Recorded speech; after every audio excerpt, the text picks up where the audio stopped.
Kat, magandang araw sa inyo. Ngayon magluluto tayo ng dinuguan. Pork dinuguan.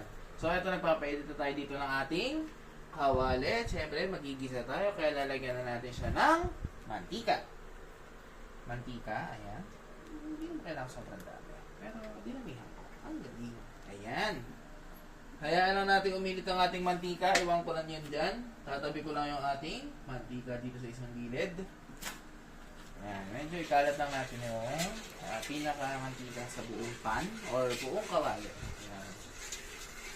Tayin-tayin lang natin uminit ng ating mantika bago natin ilagay yung ating mga igigisa. So, meron tayo dito luya, bawang, sibuyas. So, unahin ko yung luya. Ayan. So, yung luya naman kasi di pa pampaalis ng lansa talaga yun. Then, yung ginigisa, so, guys, bawang at sibuyas. Ayan. So, medyo tayin-tayin lang natin uminit to. Pakiramdaman lang natin. Mukhang mainit naman na, diretso na tayo. Gisa na tayo. Yan. Luya muna. Medyo paintay na natin. Yan. Luya. Yan. Luya na akala mo pasta. Ang laki. Luya na akala mo ay pasta. Bango? Wala pa, luya pa lang yan. Sunod na natin yung bawang. Ayan, bawang. Malaglag na. Ayaw kong malaglag na isang bawang. Ayan. Gisa-gisa lang tayo. Ayan. Sa dinuguan, sabi nila masarap daw ang puto. Pero mas masarap ang kanin. Mas gusto ko kanin, syempre. Mas nakaka-botto. Guys, kaya nakaka-busog. Tapos lagyan na natin to. Sangkatayar ba? Sibuyas. Sibuyas. And isang mabuti eh. Isa lang muna natin to. Ayan, medyo malakas naman yung apoy natin. So, madali siya magigisa.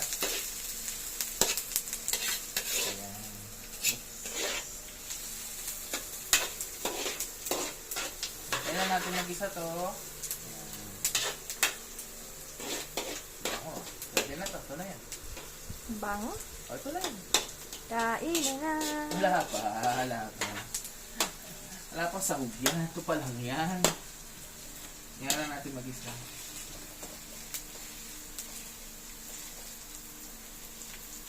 Okay, so ngayon, okay naman iginigisa natin. Sulutan natin yung ating baboy. So ito, pasok natin. Sangkutahin natin mabuti. No? So, sangkutahin ko lang yan dyan.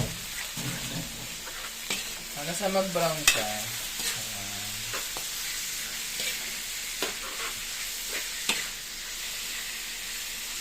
Hanggang sa mag-brown lang yung ating baboy. Bago natin ilagay yung ibang pampalasa. So, ito, nagigisa tayo ng baboy. So, medyo nag-brown na siya. So, lagyan na natin yung mga pampalasa natin, no? So, meron tayong siyempre, meron tayong paminta. Meron tayong chicken powder. Oh, yan. Nalaglag naman lahat. Bahagyang asukal. Konti lang naman siya. At syempre, patis. Yan. Then, halu-haluin muna natin.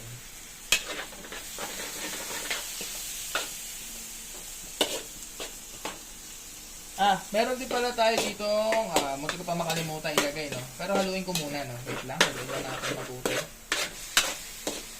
Ang ating dahon ng laurel. Meron tayo ilang piraso din eh. Tchadan! Kita ba? Okay. Ilagay ko na.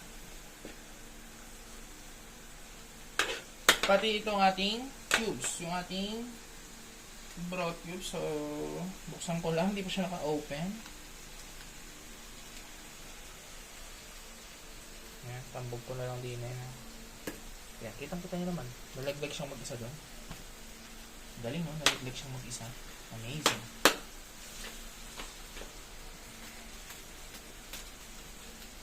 Medyo dudurugin ko lang siya sa gitna. Then, halu-haluin lang natin para mag-ano yung lasa niya. Yan. Yan. Halu-haluin lang natin.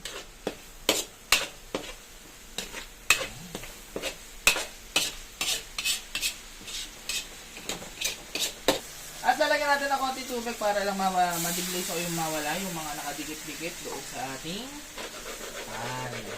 Lagyan natin tubig siyempre. Para ma-deglaze lang siya ng mawala. Kasi sabi nga na masarap daw yung mga natututong sa ilalim. So para ma-scrape natin lahat yung lasa. Ayan, medyo mausok. Sana makita niyo pa ang inyong pinapanood, no? I-smoke eh. Smoky. Parang pwede na ulamin yung boss ah. Oh, ito na yan. Wala nang dugo. Dinuguan na. Walang dugo.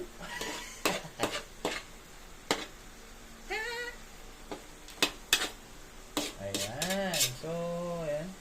Palambutin lang ng bagay. Ang pating karne. Ayan, medyo, ayan. Kaya lang natin let it simmer for a while. Ayan, so medyo nag-brown na talaga yung ating karne. Then, lagay na natin yung tubig kanina para lang mawala yung mga nasa ilalim. Lagay na natin yung ating dugo. Ano ba naman ang dinuguan kung walang dugo? Di nga po ba? Ayan siya. Medyo may konting... Ayan. Okay. So, medyo ihahalo ko lang siya ng bahagya. Ayan. Ayan. Then, hayaan natin siyang kumulo muna.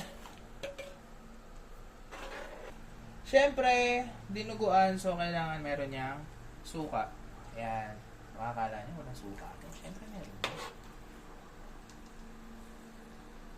Ayan. So, hayaan lang muna natin na nandiyan yan. Pakuluan muna natin to ng mga ilang minuto. Ayan. Nilakasan ko na ng apoy. At balikan nyo na lang ako dito pagka kumukulo na siya at saka nag-simmer na talaga. So, we'll be right back.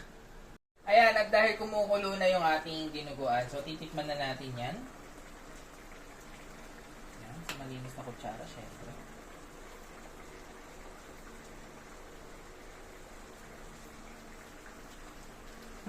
Okay na.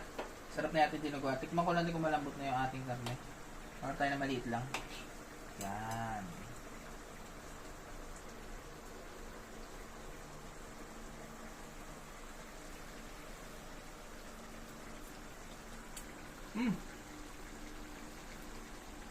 Malambot na rin yung ating karne. So, medyo haluin ko lang na bagya.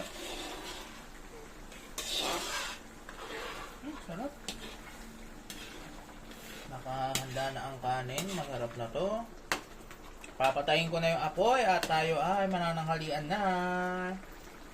Ayun, maraming salamat sa inyong lahat. Ayan, ulit ko. Maraming salamat sa inyong lahat mga Tetcats. So, ulitin. Please like and follow. Paalam!